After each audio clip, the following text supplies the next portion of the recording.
ये वीडियो बहुत ज़्यादा इंपॉर्टेंट है। अब तक आपने CUET 2025 पर बहुत सारी वीडियो देख ली होगी और आपको पता चल गया होगा कि रजिस्ट्रेशन शुरू हो चुके हैं। मैं वो सब नहीं बताऊंगा और आपको बताऊंगा कि आपको अभी फॉर्म फिल क्यों नहीं करना और जो बिग चेंजेस हुए हैं as compared to previous CUETs, जो इस साल जो CUET में चेंजेस हुए हैं उनके बारे में मैं आपको बताऊंगा। वीडियो छोटी होगी। बेसिकली मैं आपको पहले बता देता हूँ क्या क्या इस वीडियो में आपको मिलेगा। सबसे पहले आपको पता चलेगा कि जो बड़े चेंजेस आए हैं इस साल, ठीक है, big changes. Secondly I will talk about the important dates कि डेट्स क्या क्या है, फॉर्म कब तक फिल कर सकते हैं, ठीक है। उसके बाद बात करके हम फॉर्म कब और कैसे फिल करना है, ये बहुत ज़्यादा क्रूशियल स्टेप है। और उसके बाद आपको लास्ट में मैं एक निंजा टेक्निक बताऊंगा कि जिससे आप अपना एडमिशन 2025 में 100% सिक्योर कर सकते हैं, ठीक है। यहाँ पर मैंने आपके लिए जो 2024 वाला CUET का इन्फॉर्मेशन बुलेटिन था वो भी डाउनलोड कर लिया है, ठीक है, उसको निकाल लिया है। और ये रहा मेरा 2025 वाला, ठीक है। जो 2025 वाला इन्फॉर्मेशन बुलेटिन है उसमें मैंने पहले से ही इंपॉर्टेंट चीज़ों को हाईलाइट कर दिया है जिससे आपका टाइम वेस्ट ना हो, ठीक है। तो वन बाय वन शुरू करते हैं। सबसे पहले बात करता हूँ मैं चेंजेस की। चेंजेस यहाँ पर क्या आया है कि जो आपका कैटेगरी सर्टिफिकेट है, पहले क्या होता था कि जब आप CUET का फॉर्म फिल करते थे उसी टाइम आपसे आपका कैटेगरी सर्टिफिकेट्स मांगे जाते थे। वहां पर आपको PDF या फिर JPG फॉर्मेट जो भी होता था उसमें आपको वहां पर अपलोड करना होता था। लेकिन अब की बार ये चीजें हटा दी गई है, आपको अपना कैटेगरी सर्टिफिकेट अपलोड नहीं करना है।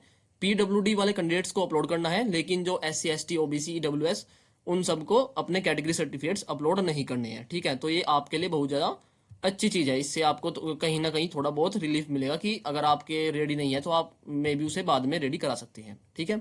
उसके बाद बात करते हैं हम ऑनलाइन मोड की। पहले क्या होता था कि जो आपके जो भी चीजें थी, जैसे कि आप देखेंगे यहाँ पर 2024 में जो 2024 वाला CUET था उसमें आपका यहाँ पर आपको मिलेगा हाइब्रिड मोड, जो मैंने हाईलाइट भी किया है। हाइब्रिड मोड मिलेगा कि आपको computer based and test and pen and paper वाला भी कुछ। जहां पर इन्होंने क्या करा था कि आपके पेन एंड पेपर जो प्रीवियस जो हम पुराने टाइम पर फॉलो करते थे उससे आपका एग्जाम लिया था, और कुछ जगह पर इन्होंने कंप्यूटर बेस करा था। लेकिन इसमें इनको बहुत ज़्यादा प्रॉब्लम आई, तो इसलिए अब की बार इन्होंने प्रॉपर इसको ऑनलाइन मोड में शिफ्ट कर दिया है, ठीक है। आपका एग्जाम सिर्फ ऑनलाइन मोड में होगा, CBT होगा, कंप्यूटर बेस्ड होगा, ठीक है। इसके बाद बात करता हूं मैं न्यू सिलेबस की।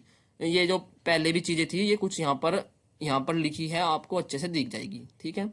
एक और बात है जो मैं डिस्कस करना चाहूंगा, वो इम्पोर्टेंट है कि पहले क्या होता था कि आपको 50 में से 40 क्वेश्चंस अटेम्प्ट करने होते थे और आपको 45 मिनट्स मिलते थे, ठीक है, लैंग्वेज के लिए और वैसे दूसरे सब्जेक्ट्स के लिए भी। लेकिन अब की बार इन्होंने क्या किया है कि जो आपका टाइम है, टाइम ड्यूरेशन आपकी 60 मिनट्स कर दी गई है। यहाँ पर मेंशन होगा शायद, मे बी मैं अभी आपको दिखाता हूँ।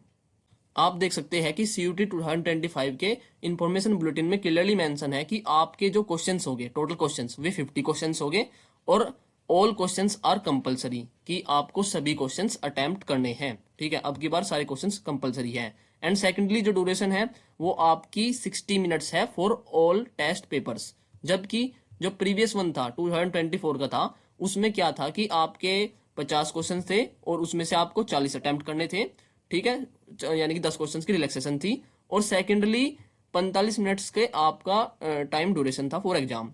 और कुछ सब्जेक्ट्स थे जैसे यहाँ पर ये मेंशन है सेकंड क्लोज में, इनके लिए 60 मिनट्स आपको मिलते थे। जबकि अब की बार उन्होंने क्या है कि कोई भी सब्जेक्ट्स हो, आपका लैंग्वेज हो, कुछ भी हो, डोमेन हो, सभी के लिए आपको 60 मिनट्स मिलेंगे और आपका जो क्वेश्चन है वे आपके 50 हो गए और सारे आपको अटेम्प्ट करने हैं। अब इसके बाद बात करता हूं मैं दूसरे चेंज की, जो कि है यहाँ पर मेंशन होगा कि जैसे यहाँ पर क्लियरली लिखा हुआ है कि जो तीसरा बड़ा चेंज है कि यूनिवर्सिटी सिलेक्शन, ठीक है। न्यू सिलेबस की भी बात करते हैं। न्यू सिलेबस की बात यह है कि बेसिकली न्यू सिलेबस में ये किया गया है कि जो भी आपका NCERT का सिलेबस है उसको फॉलो किया गया है। जो लेटेस्ट सिलेबस है यहाँ पर देख लीजिए आप, जो डोमेन सब्जेक्ट्स है उसमें लिखा है एज पर NCERT सिलेबस। जो आपका NCERT का न्यू सिलेबस है उसके अकॉर्डिंग आपको अपनी तैयारी करनी है। जो प्रीवियस सिलेबस था, जो प्रीवियस NCERT का सिलेबस है उसको फॉलो नहीं करना है। ड्रॉपर्स को थोड़ी बहुत तकलीफ हो सकती है कि उन्होंने पढ़ लिया हो, लेकिन ये ओवरऑल ठीक ही है कि सिलेबस रिड्यूस हो गया है और जो NCERT का लेटेस्ट सिलेबस है उसको फॉलो किया जाएगा। यहाँ पर लिखा है domain subjects as per NCERT syllabus, ठीक है। अगर आपको सिलेबस के रिगार्डिंग एक वीडियो चाहिए जिसमें मैं डोमेन सब्जेक्ट्स और लैंग्वेज के जो स्पेसिफिक टॉपिक्स है और जो पूरा डिटेल सिलेबस है उसके बारे में बताऊं, NCERT उसका भी पूरा अपना PDF देता है अलग सब्जेक्ट वाइज, तो वो भी मैं वीडियो ले जाऊंगा। अगर आप बोलते हैं कमेंट कर देना, ठीक है। लेकिन ये याद रखना कि अब जो ये सब्जेक्ट है जो आपका सिलेबस है वो लेटेस्ट है जो आपका एनसीईआरटी का है। ठीक है, अब जो इसके बाद दूसरी बात करता हूँ यूनिवर्सिटी सिलेक्शन की। ये एक बहुत अच्छा चेंज किया गया है कि पहले क्या होता था कि आपको सारी यूनिवर्सिटीज के प्रोग्राम और उनके जो कोर्स है उनको कॉम्बिनेशन के रूप में सिलेक्ट करना होता है। जैसे कि फॉर एग्जांपल किसी को डीयू से बीएससी सीएस भी करनी है, बीएससी फिजिक्स भी करनी है, उसकी प्रीफरेंस अलग हो सकती है कि फर्स्ट प्रीफरेंस जो भी है। लेकिन जब उसको सीयूटी का फॉर्म फिल करना होता था ना, तो वो वहां पर सारी चीजें फिल करता था कि एक कॉम्बिनेशन दूसरा कॉम्बिनेशन ऐसे पता नहीं कितने 200-300 कॉम्बिनेशन भी बन जाते थे बच्चों को, तो उसको फॉर्म फिल करने में बहुत टाइम लगता था। लेकिन साथ ही साथ वे ये भी मेंशन करते थे कि अगर बच्चे ने कोई फॉर्म में कोई यूनिवर्सिटी या कॉम्बिनेशन फिल नहीं किया है तो वह उसमें भी एडमिशन ले सकता है बाद में। तो इसका कोई फायदा नहीं था, इसलिए अब की बार क्या क्या है कि आपको ये सब कुछ फिल नहीं करना है। ठीक है, सिर्फ आपको अपने सब्जेक्ट मैपिंग करनी है, और जो बाद में आप अपनी यूनिवर्सिटीज के वगैरह काउंसलिंग में पार्टिसिपेट करेंगे उसमें ही आपको अपने प्रोग्राम और जो भी आपके कॉम्बिनेशन है उसको फिल करना है। ठीक है, यूनिवर्सिटी सिलेक्शन अब की बार नहीं करना है, बेसिकली ये बात है। ठीक है, और इसके रिगार्डिंग लेकिन आपको एक चीज याद रखनी है कि आपको अपने जो आप सब्जेक्ट मैपिंग करोगे या फिर सब्जेक्ट कॉम्बिनेशन बनाओगे वो आपको यूनिवर्सिटी के अकॉर्डिंग बनाना है। क्योंकि कुछ यूनिवर्सिटीज होगी, जैसे मैं आपको यहाँ पर एक एग्जाम्पल लेकर दिखाता हूँ दिल्ली यूनिवर्सिटी का। ठीक है, तो दिल्ली यूनिवर्सिटी ने यहाँ पर आपको बताया था कि जो 2024 में उनका इन्फॉर्मेशन बुलेटिन था, 2025 वाला अब तक नहीं आया है। आप चैनल को सब्सक्राइब कर लेना, यहाँ पर आपको तुरंत इन्फॉर्मेशन मिल जाएगी जब भी वो आता है। ठीक है, इसका मैं एग्जांपल लेकर आपको समझाता हूँ कि कैसे। फॉर एग्जांपल कि इन्होंने यहाँ पर 2024 में अपना क्लियरली बताया था कि candidate must appear in at least one language. Candidate must appear in a language he she has studied in class 12th। 2024 में ड्यू ने क्लियरली मेंशन किया था कि आपको कोई ना कोई एक लैंग्वेज सब्जेक्ट जरूर चूज करना है, और आपको वो लैंग्वेज सब्जेक्ट क्लास 12th में पढ़ा होना चाहिए। ठीक है, जबकि अब की बार एक चेंज जबकि अब की बार एक चेंज और देखने को मिला है। यहाँ पर देख लीजिए आप, जो यहाँ पर लिखा है कि सबसे पहले आप देख लीजिए choice of test papers. Choice of test papers में लिखा है कैंडिडेट्स में choose up to a maximum of 5 subjects including language या general aptitude test irrespective of the subjects opted in class 12th। यानी कि आपने क्लास 12th में वो सब्जेक्ट पढ़ा हो या ना पढ़ा हो उससे कोई फर्क नहीं पड़ता, आप उस सब्जेक्ट या फिर लैंग्वेज को जो भी सब्जेक्ट है उसको आप चूज कर सकते हैं। क्लास 12th के सब्जेक्ट्स से उसका कोई नाता नहीं है, उससे कोई उसका रिलेशन नहीं है। ठीक है, लेकिन डीयू ने अपने इसमें मेंशन किया था कि क्लास 12 में पढ़ा होना चाहिए। अब की बार लगता है कि शायद यूनिवर्सिटीज भी इसमें रिलैक्सेशन देगी और आप स्ट्रीम चेंज वगैरह कर सकते हैं, डायरेक्टली ये उसी से इफेक्ट करेगा। और मैं आपको बता रहा था कि जैसे आपको सब्जेक्ट मैपिंग के बारे में, जैसे उन्होंने पहली बार बताया था कि आपको एक लैंग्वेज जरूर चूज करनी है, और सेकेंडली उन्होंने बताया था कि जो प्रोग्राम स्पेसिफिक एलिजिबिलिटी है डोमेन सब्जेक्ट उसके अकॉर्डिंग ही सिलेक्ट करने हैं, और कुछ सब्जेक्ट या फिर कुछ कोर्स कॉम्बिनेशन में आपको जनरल टेस्ट की भी जरूरत होगी। जनरल टेस्ट बेसिकली होता है कि एक अलग से होता है, उसके लिए क्लास 12 का कोई रिलेशन नहीं है, उसमें रीजनिंग और जनरल स्टडीज वगैरह सब कुछ आती है, वो उसका सिलेबस अलग है। कुछ कोर्सेज है जिसमें जनरल टेस्ट की रिक्वायरमेंट होती है।